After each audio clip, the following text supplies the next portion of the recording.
दुःखं च देहिनां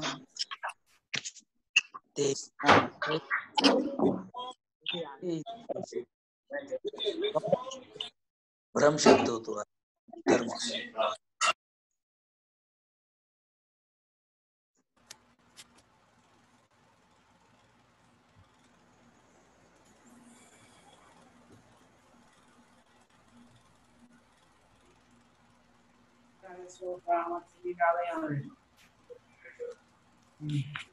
चलिए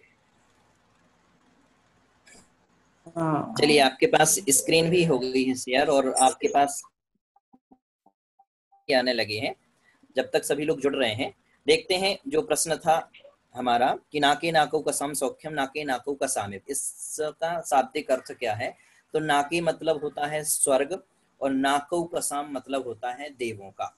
स्वर्ग में देवों का सौख्यम यानी सुख कैसा है, तो नाके नाकों का साम एव, स्वर्ग में देवों का सुख स्वर्ग के देवों जैसा ही है, अर्थात जैसा सुख उन्हें प्राप्त होता है वैसा सुख है। कुल मिलाकर के ये कहने का तात्पर्य है कि स्वर्ग में मिलने वाला जो सुख है वो सांसारिक किसी भी वस्तु से उसकी उपमा नहीं की जा सकती, या संसार में ऐसी कोई वस्तु विद्यमान नहीं है जिसकी सुख की अनुभूति को हम सुख स्वर्ग के सुख की अनुभूति की तरह मापन करें, उसको तोलें। इसलिए स्वर्ग के सुख की उपमा नहीं होने के कारण स्वर्ग का सुख ऐसा कह दिया कि स्वर्ग के देवों जैसा ही है। स्पष्ट हो जाना चाहिए। जैसे मैंने उदाहरण के तौर पर बताया सभी को। प्रेरणा जी, आप नेटवर्क में आ जाएं तो आवाज आ जाएगी। जैसे उदाहरण के तौर पर मैंने सभी को बताया कि मान लो जैसे किसी व्यक्ति ने गुड़ का सेवन किया, गुड़ का सेवन करने के बाद यदि अपन उससे पूछेंगे कि गुड़ कितना मीठा है, तो वह मीठेपन के स्वाद को कभी भी अपने शब्दों में वर्णन नहीं कर सकता। बस ये मात्र कह सकता है कि यदि आपको उस गुड़ के मीठेपन का अनुभव करना है तो आप गुड़ का सेवन कीजिए। उसी प्रकार से देवगति का सुख कैसा है, इसका अनुभव तो देवगति में जाकर ही लिया जा सकता है। इसीलिए कह दिया कि देवगति का सुख देवों के सदृश ही होता है। स्पष्ट हो गया होगा शायद। जी भैया जी। हाँ, अब जो छठवां छंद है उसमें कहा है वासना मात्रम एव एतत् सुखम दुखम च देहिनाम, अर्थात संसारी जीवों का जो ये है सुख और दुख है, जितनी भी चारों गतियों का यह जो सुख और दुख है, वह सुख और दुख कैसा है, वासना मात्रम, वासना मात्र ही है, अर्थात भ्रम ही है। यह वास्तव में सुख जो है परमानेंट नहीं रहने वाला, शाश्वत नहीं है, ये क्षणिक सुख है। और उस सुख की अनुभूति में जो जीव होता है वो इतना रम जाता है, इतना उसमें मदमस्त हो जाता है कि बाकी चीजों को भूल जाता है। नीचे की पंक्ति में कहा तथा, संधि विच्छेद क्या निकलेगा, तथा ही उद्वेजयंती एते भोगा रोगा इव आपदी, जैसे एते भोगा, जितने भी ये भोग हैं इंद्रिय संबंधी, जैसे आपदी आपत्ति के समय, रोगा इव उद्वेजयंती, रोग की तरह व्याकुल करते हैं, वैसे ही यह संसार के सारे सुख और दुख हमारे लिए भ्रम मात्र ही है। उदाहरण के तौर पर अपन समझ सकते हैं कि जैसे मान लो जब हमें कोई रोग घेर लेता है तो उस रोग के समय हमारे पास कितनी भी सुख सुविधा की चीजें रहें, लेकिन क्या अच्छी लगती हैं वो? कोई अच्छी नहीं लगती।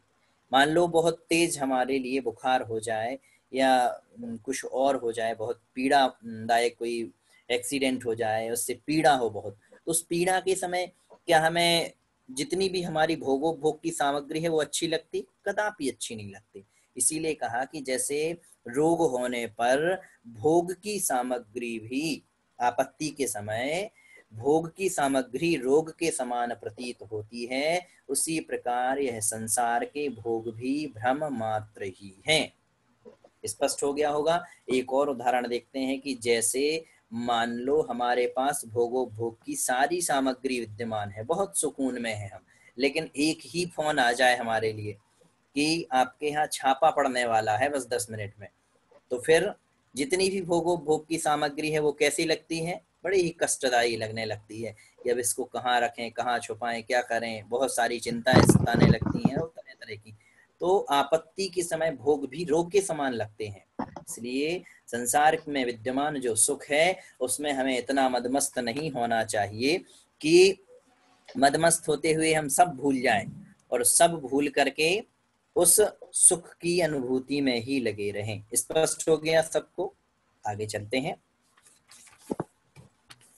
अग्रिम जो छंद है उसका एक एक शब्द का उच्चारण करेंगे और फिर आधी आधी पंक्ति का बोलेंगे सभी लोग।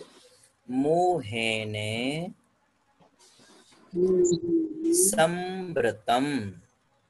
संवृतम। माइक आपको अपना अपना म्यूट ही रखना है, माइक अपना म्यूट रखें। मोहेने संवृतम ज्ञानम स्वभावम लभते न हि मत्तः पुमान् पदार्थानां यथा मदन कोद्रवै। पुनः उच्चारण करेंगे एक एक शब्द का। मोहेने संवृतम ज्ञानम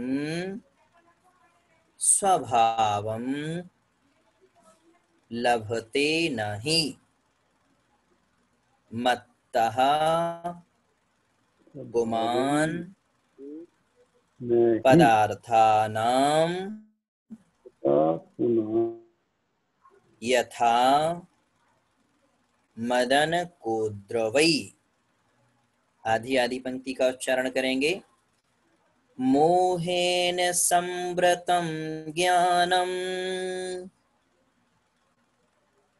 स्वभावं लभते नहि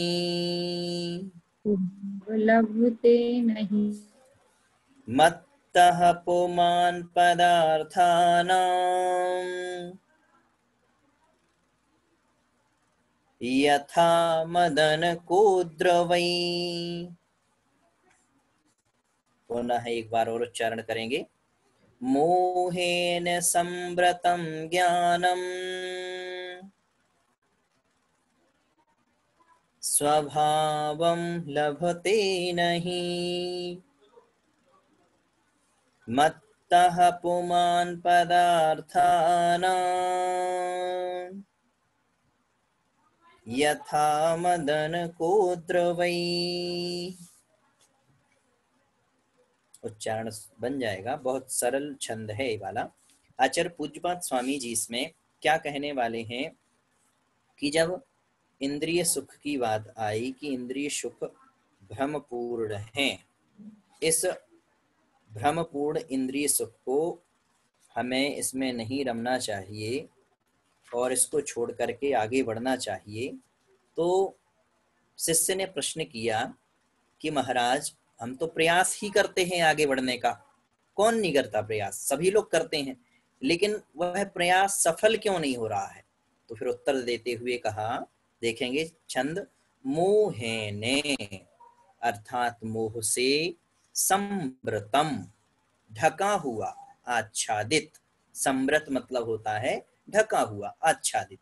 मोह से ढका हुआ ज्ञानम अर्थात ज्ञान, स्वभावम अपने आत्म स्वभाव को, लभते प्राप्त न ही नहीं कर पाता है। पहली पंक्ति का अर्थ बनेगा मोहेने मोह के द्वारा या मोह से, संवृतम ज्ञानम ढका हुआ ज्ञान, स्वभावम अपने आत्म स्वभाव को, न ही लभते, नहीं प्राप्त कर पाता है। किस कारण से ये जीव उस आत्म स्वभाव को प्राप्त नहीं कर पाता? तो यथार्थ बता दिया कि मोह से ढके होने के कारण जितना भी हमारा ज्ञान है, यह आत्मा का जो स्वभाव है ज्ञान दर्शन, वह ज्ञान दर्शन स्वभाव मोह के कारण ढका हुआ है, मोह से आच्छादित है। और जब तक वह आच्छादित ज्ञान प्रकाशित नहीं होगा तब तक हमें आत्म स्वभाव नहीं दिखाई देगा। इसलिए हमारा आत्म स्वभाव छुपा हुआ है। नीचे की पंक्ति में देखना उदाहरण क्या दिया, मत्तः पुमान पदार्थानाम। मत्तः यानी उन्मत्त, पागल मनुष्य की तरह, पुमान पुरुष, पागल मनुष्य की तरह, पुमान मत्तः पुमान, एक साथ अर्थ निकलेगा कि पागल मनुष्य की तरह, मूर्छित मनुष्य की तरह, उन्मत्त मनुष्य की तरह, पदार्थानाम, पदार्थों को, यथा मदन को द्रवई, यथा यानी जिस प्रकार से, मदन को द्रवई अर्थात नशीले कोदों के खा लेने से। स्पष्ट होगा नीचे की पंक्ति का अर्थ ऐसे, यथा मदन को द्रवई, जैसे नशीले कोदों का सेवन कर लेने से, मदन अर्थात नशीले, कोद्रवई अर्थात कोदों को। नशीले कोदे क्या कहलाते हैं? एक अनाज है, ये कह सकते हैं नशीले कोदे एक अनाज है जो जिसको यदि हम सेवन करते हैं, जिसको हम खाते हैं, तो एक ऐसा आभास होता है जैसे हमने ड्रग्स ले लिए हो, जैसे हमने अल्कोहल ले लिया हो या मदिरा पान कर लिया हो। तो जिस प्रकार से उन नशीले कोदों की खा लेने से मत्तः अपमान, उन्मत्त पुरुष होता हुआ या पागल मनुष्य की तरह पुरुष, पदार्थानाम, पदार्थों को नहीं जान पाता है। जैसे उसने नशीले कोदों को खा लिया तो है मनुष्य उन्मत्त हो जाता है, पागल हो जाता है, और उस पागल मनुष्य की तरह पदार्थानाम, पदार्थों को नहीं जान पाता। उसी प्रकार से यह जीव अनादिकाल से मोह के कारण ढका हुआ होने के कारण इसका ज्ञान कभी भी अपने आत्म स्वभाव को नहीं प्राप्त कर पाता है। पुनः देखना, यथा मदन को द्रवई, जिस प्रकार से नशीले कोदों का सेवन कर लेने से मत्तः पुमान, पागल मनुष्य की तरह, पदार्थानाम, पदार्थों को ठीक तरह से नहीं जान पाता है। अर्थात जैसे किसी ने यदि मदिरा पान कर लिया, नशीले कोदों को खा लिया, तो है कैसा हो जाता है? उन्मत्त हो जाता है। और उन्मत्त में उसकी स्थिति कैसी होती है?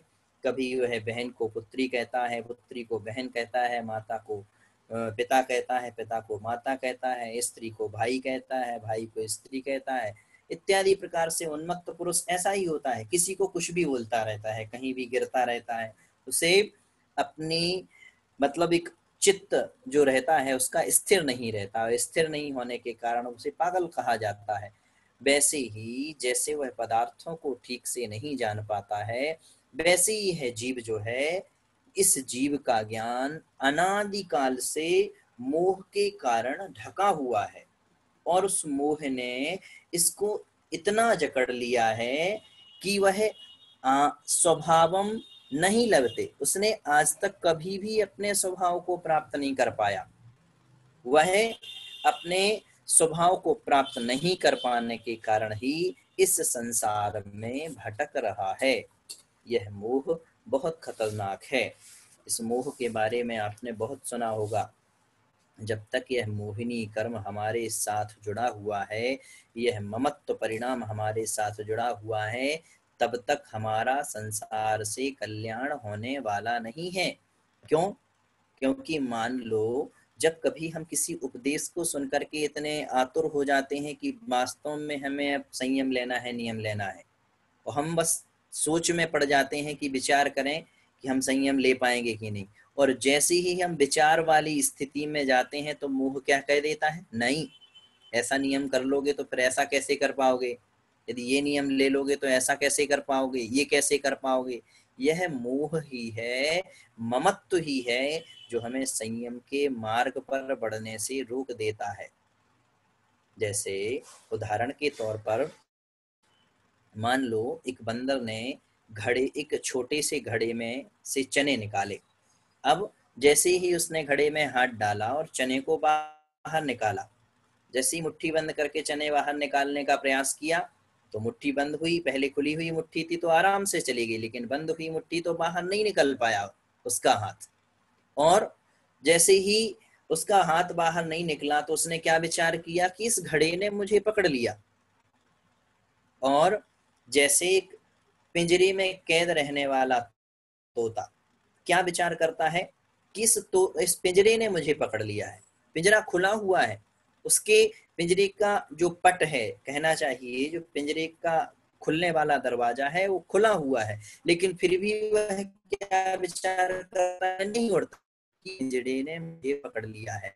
ऐसे ही संसारी मनुष्य क्या विचार करता है कि इस संसार ने मुझे पकड़ लिया है। संसार ने नहीं पकड़ा, इस मोह ने हमें पकड़ रखा है, इस ममत्व परिणाम ने हमें पकड़ रखा है, और यह ममत्व परिणाम हमें आगे नहीं बढ़ने दे रहा है। जब तक यह मोह रहेगा तब तक हम इस संसार से पार नहीं पा सकते हैं। कब से है? तो अनादिकाल से है। जितना भी है सब कुछ हमारे साथ अनादिकाल से संबंध है। अब इसमें अपन ये नहीं लगा सकते कि कब से। जैसे कहने का तात्पर्य है कि कोई व्यक्ति पूछे कि बीज पहले आया कि वृक्ष पहले आया, तो बीज से वृक्ष बना, वृक्ष से बीज बना। तो जैसे इसकी संतति अनादिकाल से चली आ रही है, वैसे ही हम सभी अनादिकाल से इस संसार में भटक रहे हैं, और तब से ही यह कर्म और यह मोह हमारी आत्मा से जुड़े हुए हैं। और जब तक हम इन कर्मों से रहित नहीं होंगे, जब तक यह मोह परिणाम से रहित नहीं होंगे, तब तक हमारा कल्याण होने वाला नहीं है। इसलिए विचार करना चाहिए कि हमें इस मोह को त्याग करना चाहिए। इतिहास में यदि हम सब जाकर के देखते हैं, इतिहास में पुराण को उठा करके देखते हैं, तो इस मोह के कारण ही इतिहास में विनाश हुए हैं। यदि दशरथ ने अपना स्वयं का विनाश किया तो किसके कारण से? पुत्र के मोह में। पुत्र का व्यामोह उन्हें इतना हो गया था अंत अंत तक कि उस पुत्र के व्यामोह में उन्होंने अपना शरीर त्याग कर दिया। राम के प्रति कितनी आसक्ति हो गई थी उन्हें। और भी हम देखें, धृतराष्ट्र का उदाहरण देखें। महाभारत जो पूरी हुई है वो धृतराष्ट्र के पुत्र मोह के कारण हुई है। यदि धृतराष्ट्र विचार करते कि वास्तव में हमें पांडवों को उनके हिसाब का राज्य दे देना चाहिए, दुर्योधन को उनके हिसाब का राज्य देना चाहिए, और बराबरी से दोनों को राज्य देकर के सामंजस्य कराना चाहिए, लेकिन उनके उस पुत्र व्यामोह ने वह 18 दिन का युद्ध कराया जिसमें 18,000 सैनिक मारे गए, मात्र पुत्र व्यामोह के कारण। यह मोह बहुत खतरनाक है। यह मोह क्या से क्या करा देता है, प्रत्यक्ष बहुत सारे हमारे सम्मुख उदाहरण होते हैं जो वर्तमान में हम अखबार आदि में भी पढ़ते रहते हैं। इसलिए इस मोह को हमें त्याग करना चाहिए। आगे 8वें श्लोक में क्या बता रहे हैं आचार्य पूज्यपा स्वामी जी, बढ़ते हैं उस तरफ। उच्चारण करेंगे सभी लोग एक एक शब्द का। बपुर बपुर ग्रहम धनम दाराः पुत्रा मित्राणि शत्रवः सर्वथान्य स्वभावानि मूढ़ः स्वानि प्रपद्यते। पुनः उच्चारण करेंगे एक एक शब्द का। बपुर ग्रहम धनम दाराः पुत्रा मित्राणि शत्रवः सर्वथान्य स्वभावानि मूढ़ः स्वानि प्रपद्यते। उच्चारण करेंगे सभी लोग। बपुर्ग्रहं धनं दाराः पुत्राः मित्राणि शत्रवः सर्वथान्यस्वभावानि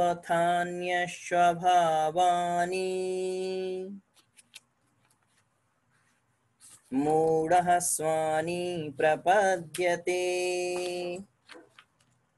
पुनः उच्चारण करेंगे एक बार। वपुर्ग्रहं धनं दारा पुत्रा मित्राणि शत्रवः सर्वथान्यस्वभावानि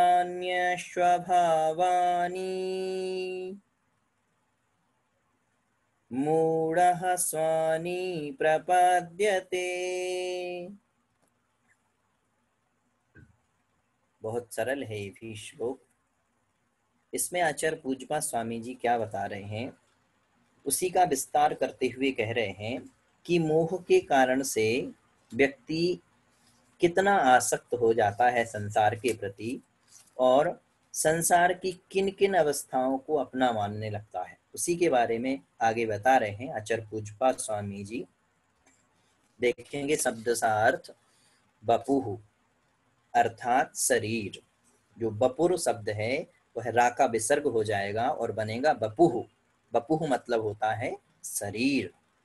ग्रहम अर्थात मकान, घर। और धनम अर्थात रुपया, पैसा। दाराह, दाराह मतलब स्त्री।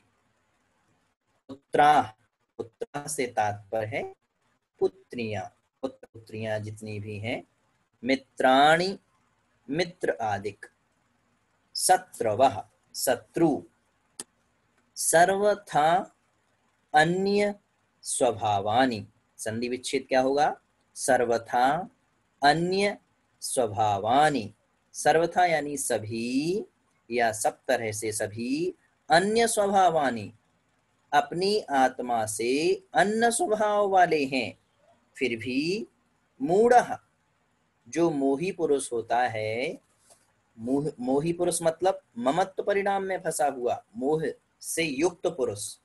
मूढ़ः यानी मोही पुरुष, मूर्ख पुरुष।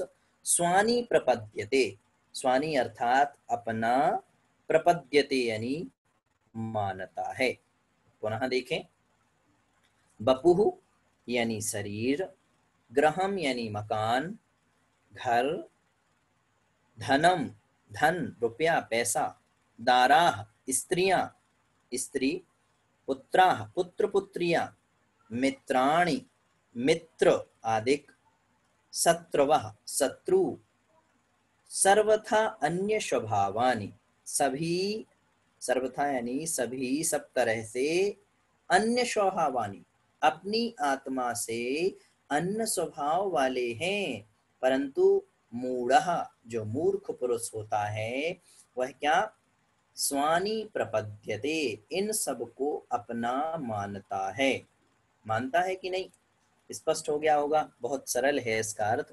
इसमें आचार्य पूज्यपाद स्वामी जी हम सभी को यह बतला रहे हैं कि जितनी भी ये सारी वस्तुएं हैं, चाहे घर हो, चाहे मकान हो, स्त्रियां हो, पुत्र हो, मित्र हो, शत्रु हो, कोई भी हो, यहाँ तक कि शरीर कह दिया उन्होंने, शरीर भी अपना नहीं है।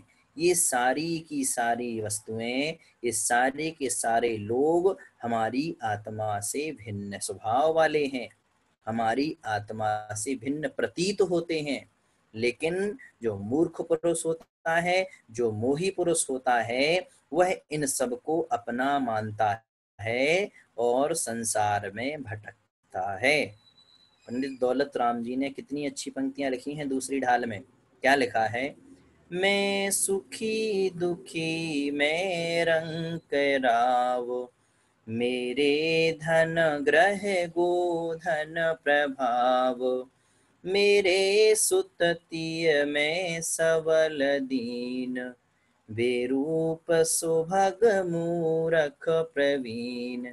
वहां पर उन्होंने इसी मोही पुरुष की, उसी मिथ्या दृष्टि जीव की चर्चा की है। इस मोही पुरुष को मिथ्या दृष्टि जीव बताया उन्होंने।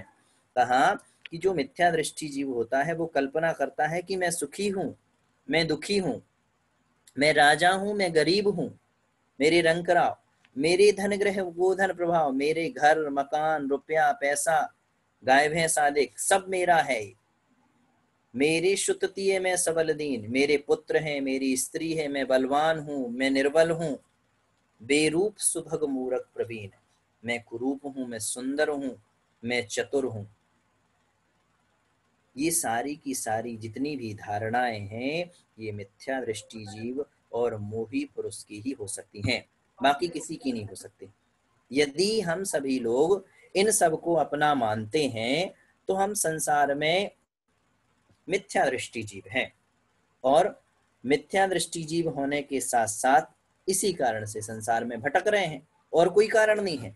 यदि हमने इन सभी को अपने से भिन्न स्वभाव वाला मान लिया होता तो आज हम इसमें इतना रचते पचते नहीं। मैं ये नहीं कह रहा हूं कि सब लोग अभी के अभी व्रत ग्रहण कर लो, दीक्षा ले लो इत्यादि, नहीं, सब प्रकार की व्यवस्थाएं हैं अपने जैन दर्शन में। जैन दर्शन में तो ये भी कहा गया है कि तीर्थंकर भी गृहस्थ अवस्था का पालन करते हैं, तो गृहस्थ अवस्था का पालन करने के बाद अंत में दीक्षा लेते हैं और सबको गृहस्थ धर्म का पहले उपदेश देते हैं, गृहस्थ धर्म का मार्ग बता देते हैं, गृहस्थ अवस्था का पालन करके फिर मोक्ष मार्ग का मार्ग बताते हैं, मोक्ष मार्ग का पालन करते हुए और मोक्ष जाते हैं, और ये बताते हैं कि अच्छी तरीके से गृहस्थ अवस्था का पालन करते हुए फिर मुक्ति के मार्ग पर बढ़ो।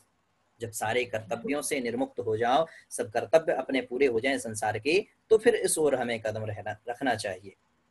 कितनी स्थिति हम सभी लोगों की दयनीय है कि उस शरीर से हमारा इतना प्रेम है जो शरीर प्रति समय बदलता रहता है।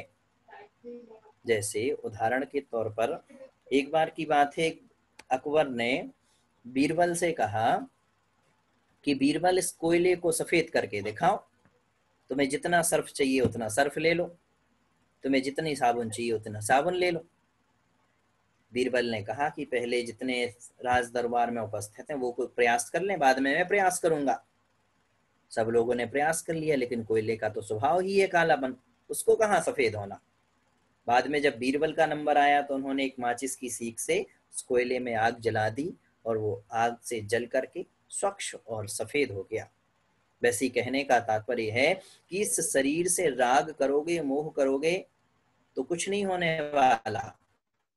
यह शरीर दिन प्रतिदिन क्षीण होने वाला है, लेकिन यदि इसी शरीर का उपयोग तपश्चर्या के लिए करोगे, उपवास एकासन के लिए करोगे, सामर्थ्य को पहचानते हुए नियम संयम के लिए करोगे, तो यह शरीर अपने आप उज्जवल होता जाएगा और इसमें शक्ति और सामर्थ्य, जिसे कहते हैं ना आजकल की भाषा में इम्यूनिटी सिस्टम, अपना इम्यूनिटी सिस्टम मतलब क्या है? अपनी शक्ति। यहाँ पर डॉक्टरों ने और जितने भी साइंटिस्ट हैं उन्होंने तो कह दिया कि इम्यूनिटी सिस्टम बढ़ाओ, इम्यूनिटी सिस्टम बढ़ाओ, ये विटामिन सी का सेवन करो, ये करो, वो करो, वो करो। लेकिन मैं तो मानता हूँ कि जैन दर्शन जो कहता है ना कि आत्मबल होना चाहिए, व्यक्ति में सबसे ज्यादा है आत्मबल। यदि उसके अंतरंग में आत्मबल बहुत मजबूत है ना उसको, तो उसको उससे लड़ने की कोई भी रोग हो जाए उसको कोई रोग नहीं हरा सकता। फिर आत्मबल यदि उसका बहुत अच्छा है, आत्मनियंत्रण उसका बहुत अच्छा है,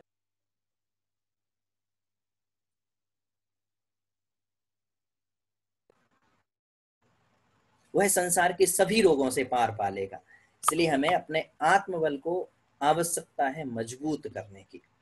ऐसे ही धन आदि की, इस जो धन आज किसी और के पास है वो कल हमारे पास आ सकता है। हम देखते ही हैं पैसों के लेन देन में कि जो आज 500 का नोट, 1000 का नोट, 2000 का नोट हमारे पास है वो कल किसी और का होता है। तो जब यह नोट इधर से उधर चलता रहता है तो क्या धन हमारे पास टिकेगा? कुछ नहीं होने वाला इस धन को जोड़ने से। जितनी भी मोह माया है, यदि हम इसको जोड़ करके, मकान को सब जोड़ करके रख जाएंगे ना, तो कौन उपयोग करेगा? हमारे साथ तो जाने वाला है नहीं। तब बात एक ही आती है कि अपने पुत्र के लिए, अपने कुल के लिए, अपने परिवार की सुरक्षा के लिए सब कर रहे हैं। तो कितनी अच्छी बात कही है नीतिकारों ने कि पुत्र को पुत्र तो क्या धन संचय, वो पुत्र सुपुत्र तो क्या धन संचय। यदि हम अपनी कुल वंश परंपरा और पुत्र के लिए सारी चीजें इकट्ठी कर रहे हैं, तो यदि पुत्र हमारा सुपुत्र होगा तो धन संचय करने से कोई फायदा नहीं है। क्यों? क्योंकि वो तो स्वयं कमा लेगा, स्वयं इतना कर लेगा कि स्वयं कमा भी लेगा और हम सभी लोगों का भी पालन पोषण कर देगा। परिवार के प्रति जो जितने उसके कर्तव्य हैं माता पिता के प्रति वो सारे पूर्ण करेगा। लेकिन पुत्र को पुत्र तो हमने अपने पुत्र को संस्कार नहीं दिए और कुपुत्र निकला तो धन संचय कितना भी कर लेना सब वह सप्त व्यसनों में खर्च कर देगा और हमें ही बुढ़ापे में इतने संक्लेश परिणाम देगा कि जिसकी कोई कल्पना नहीं की जा सकती। इसलिए संसार में जितनी भी वस्तुएं हैं इन सबसे मोह करना, इन सबको अपना मानना, यह सब व्यर्थ है। इसलिए ना तो हमें धन इकट्ठा करना है, ना पुत्र आदिक से मोह करना है, ना स्त्री आदिक से, ना शत्रु, सब ये हमारे से भिन्न स्वभाव वाले हैं। स्पष्ट हो गया होगा, बहुत सरल है इसका अर्थ। समय अपनी गति से बढ़ रहा है, अब आप लोगों की शंकाओं का समय है। जो भी यदि किसी को नहीं समझ में आया हो, वैसे आज बहुत सरल छंद है भैया फिर जय भी। हाँ जिनेन्द्र, हाँ, रानी जय जैन जिनेन्द्र। रानी जय जैन जिनेन्द्र, डिंडोरी से। हाँ हाँ बताएं। भैया जी आज हम मोबाइल नहीं चल रहा था तो छठवां श्लोक नहीं सुन पाए, फिर से बता दीजिएगा। हेलो, छठवां श्लोक तो कल पढ़ाया था, कल पढ़ा था अपन ने। चलिए फिर भी देख लें। वासना मात्रम एव एतत् सुखम दुखम च देहिनाम, अर्थात संसारी जीवों के जितने भी सुख दुख हैं वह सब वासना मात्र भ्रम पूर्ण ही हैं। तथा इसलिए एते होगा, जितने भी ये भोग हैं आपत्ति के समय हम सभी को रोगों के समान वे उद्वेजयंती अर्थात व्याकुल करते हैं। आप प्रेरणा जी बताएं, आपका क्या प्रश्न है? भैया जी जय जिनेन्द्र। जय भैया जिनेन्द्र, जी, एक एक भैया करके। जी हाँ आपका जो आप कराते हैं ना, इसका रिकॉर्डिंग भेज दीजिएगा ना रोज का रोज। ठीक है, कोशिश करूंगा। सौरभ भैया रिकॉर्डिंग तो करते ही हैं, यूट्यूब पे अपलोड करके उसको आपको भेज देंगे। नेटवर्क प्रॉब्लम बहुत था तो कई चीज मिस हो जाता है, तो वो फिर एक बार जी जी जी, बिल्कुल बिल्कुल प्रोवाइड कराएंगे आपको। हाँ और कोई? भैया भैया जी जय जिनेन्द्र। हाँ जय जिनेन्द्र बताएं। हाँ डिंडोरी से कविता। हाँ कविता जी बताएं। हाँ भैया जी, इसकी प्रश्नावली नहीं भेज रहे हैं आप? आप ग्रुप में ऐड नहीं है क्या? नहीं ग्रुप की भैया लिंक जी, नहीं भैया जी, हम ये रोज क्लास भी अटेंड कर रहे हैं, परंतु तो हमारे में कोई मैसेज नहीं आ रहा है ग्रुप में। आप ग्रुप में ऐड नहीं है, मैं आपको तो लिंक फिर भेज दूंगा। क्लास कैसे आ रही है भैया जी? आप मेरी बात सुने, हाँ। ग्रुप की मैं आपको लिंक भेज दूंगा, उसमें आप ऐड हो जाना, वहां से आपको प्रश्न उत्तर ही मिल जाएगी। ठीक है? हाँ अच्छा भैया, अब बताएं मीना भैया जी। हम हाँ वाले ग्रुप से ऐड हैं। हाँ भैया जी, देव मरते नहीं है तो फिर अमर का नाम कैसे? क्या देव? देव मरते नहीं है और फिर लिखा भी है कि मरते हैं, फिर अमर का नाम क्यों दिया है कि अमर होते हैं? अमर से तात्पर्य है कि देवों का अकाल मरण नहीं होता है कभी भी, देवों का उस अपेक्षा से अमर है वो। बाकी ऐसा नहीं है कि वो मृत्यु को प्राप्त नहीं होते, मृत्यु को प्राप्त होते हैं वो भी।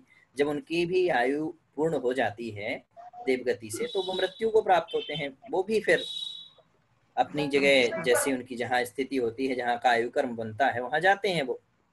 हाँ और कोई?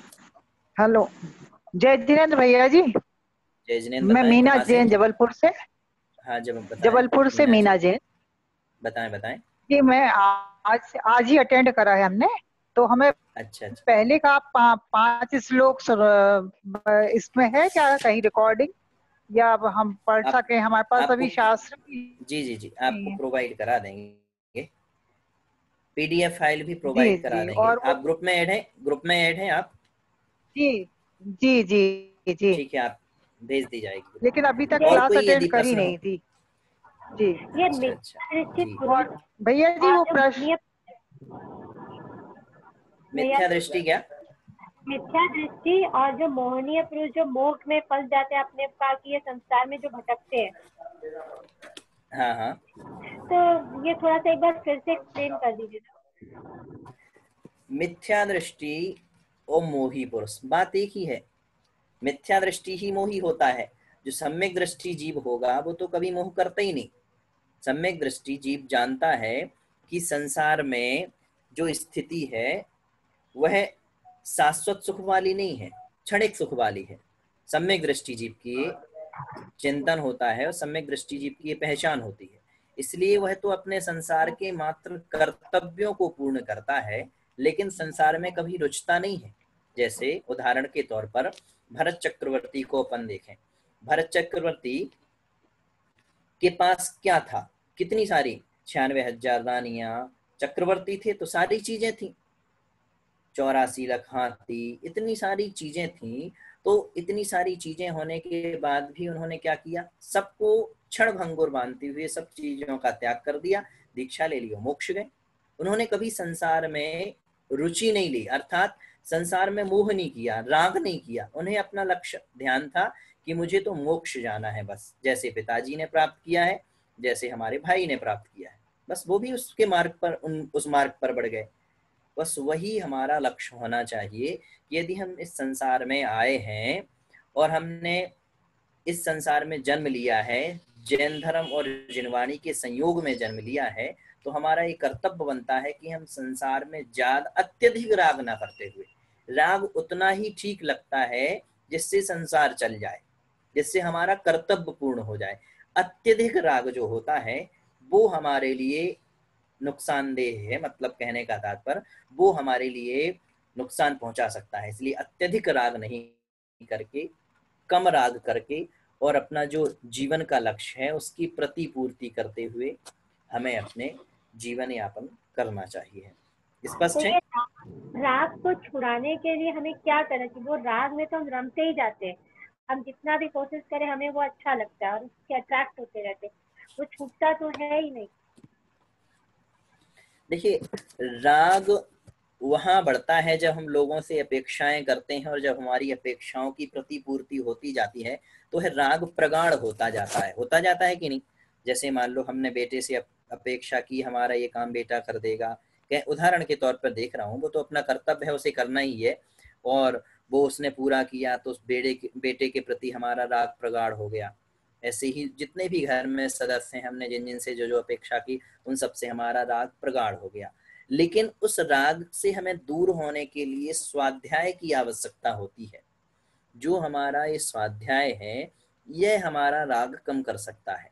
आप प्रथमानियुक्त ग्रंथों को पढ़ें, प्रथमानियुक्त ग्रंथों का अध्ययन करेंगे तो आपका मन लगेगा। उसके बाद फिर धीरे धीरे अन्य ग्रंथों का अध्ययन करें तो वहां से आपको कैसे राग से छूटना है वो सारी प्रक्रिया वहां से अपने आप समझ में आ जाएगी। जब हमारा ज्ञान बढ़ता है तो फिर हमें ये भी समझ में आ जाता है कि हमें संसार में क्रिया कैसे करना है, हमें क्या करना है, क्या कदम उठाने चाहिए, वो सब चीजें स्पष्ट हो जाती हैं। तो राग की तीव्रता को कम करने के लिए, संसार से मुक्त होने के लिए स्वाध्याय की आवश्यकता बहुत है। ठीक है, स्पष्ट है? भैया जी जय बताएं। जिनेन्द्र। जय जिनेन्द्र बताएं। भैया जी मुझे भी ग्रुप में जोड़ना है। अनु जैन। कहाँ से आप? डिंडोरी से हैं भैया जी। तो अभी लिंक से ज्वाइन करते हैं, लेकिन अब ग्रुप में मेरी भाभी है, उन्होंने भेजी थी, सुषमा जैन भाभी। उन्हीं से आप ग्रुप भी ले लें, मैं उनको ग्रुप भेज दूंगा तो आप उनसे ले लें, ग्रुप में ज्वाइन हो जाएं। ठीक है जी जी भैया जी। हाँ बताएं। ये कोरोना से जिन लोग की मृत्यु हो रही तो ये कौन अकाल मरण कहलाएगा क्या? बिल्कुल अकाल मरण कह सकते हैं इसको, कोई दो राह नहीं है इसमें, क्योंकि जीव की आयु अपनी होती है, वह पूर्ण आयु भी हो सकती है, लेकिन मोस्टली अकाल मरण ही है। रोग से यदि कोई मृत्यु होगी तो अकाल मरण ही कह सकते हैं उसे तो अपन। जी। आयु तो तभी होती है पूर्ण जब वो 65-70 साल की पूरी आयु को व्यतीत करके जाता है। बाकी फिर केवल ज्ञानी और का विषय है ये तो। चलिए कृष्णावली में एक क्वेश्चन था भैया जी, उसमें महाव्रत कौन सा संयम होता है? सकल संयम। देश संयम होता है 12 व्रत, एक देश संयम 12 व्रत होते हैं, और सकल संयम महाव्रत होता है। चलिए जिनवाणी स्तुति कर लेंगे। जावाणी के ज्ञान ते सूझे लोकालोक, वाणी मस्तक नमो सदा देत हो। हे जिनवाणी भारती तो है जपो दिन रैन, जो तेरी शरणा गहे सो पावे सुख चैन। देव भजो अरिहंत को गुरु सेवा निर्ग्रंथ दया धर्म पालो सदा